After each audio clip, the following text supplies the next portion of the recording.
रायगडच्या पालकमंत्री पदाचा तिढा कधी सुटणार याकडे संपूर्ण राज्याचं लक्ष लागलेलं आहे। त्यासाठी रोजगार हमी मंत्री भरत गोगावले यांनी साकडं सुद्धा घातलंय।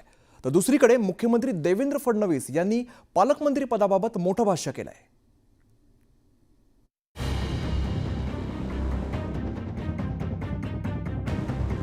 रायगडच्या पालकमंत्री पदावरून शिवसेना राष्ट्रवादी काँग्रेसमध्ये रस्सीखेच सुरू असतानाच महाडमध्ये छबिना उत्सव पार पडला।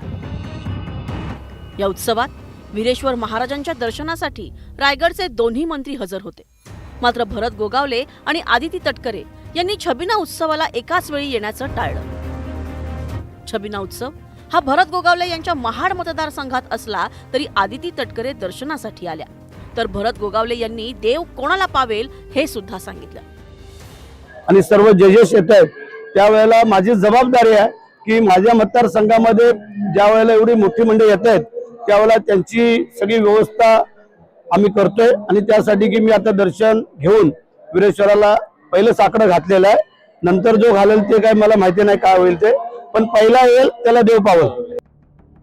मुख्यमंत्र्यांच्या उपस्थितीत झालेल्या कार्यक्रमात व्यासपीठावर आदिती तटकरे आणि भरत गोगावले एकत्र बसले होते। दरम्यान दौऱ्यातही मुख्यमंत्री देवेंद्र फडणवीस यांनी आदिती तटकरे आणि भरत गोगावले यांना एकाच वाहनात बसवलं।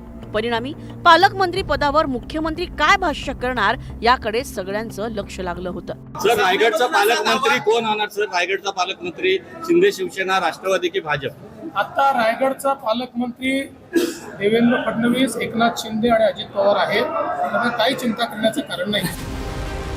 मागील 4 महिन्यांपासून रायगडमध्ये शिवसेना आणि राष्ट्रवादीमध्ये तणाव निर्माण झालाय।